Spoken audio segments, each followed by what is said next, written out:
4 medical rounds. We are talking about Thanksgiving. Perhaps you are already in the process of preparing for tomorrow's big meal, but what can you do to make sure your holiday feast is one that's enjoyable, of course, but also healthy? Joining us tonight is Mary Noon, a registered dietitian from Hartford Hospital, and we thank you so much for being with us tonight, Mary. Good evening, Denise. Well, here is my first question, and I don't know if it's even a reasonable one, but how can you make a traditional Thanksgiving dinner with all the trimmings? Is it possible to make that a healthier meal? Yes, think of all the food on the table. Think of the things that you really want to enjoy, but think of the things that you can probably skip. Things like dinner rolls, for example.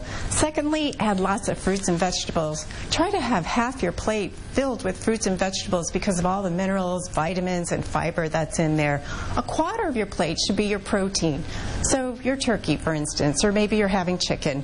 And then 1/4 of your plate, try to keep it that quarter to starches like stuffing and mashed potatoes and those sorts of things.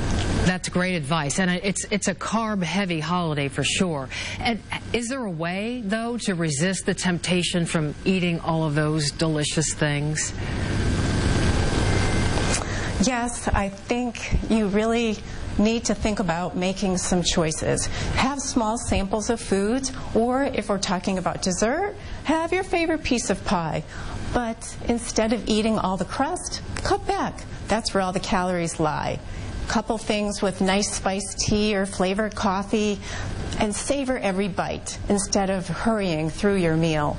Mary, is there anything a person can do the morning of Thanksgiving to maybe prepare, for lack of a better word, for all the calories and the food that's coming on later in the day?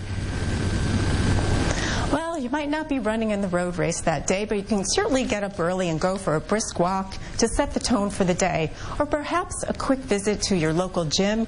Or if you want to spice things up, pull up a YouTube video, an exercise one, and plan that into your day. Or maybe later on after dinner, go with the whole family and play a little Pokemon. Okay, so try to stay active. I guess that must be the key. Thank you so much for joining us with this great information, Mary, and you yourself have a happy Thanksgiving. And if you have any questions about holiday eating now or anytime, you can always call Hartford Hospital's Nutrition Services Center at the number you see right there on the screen.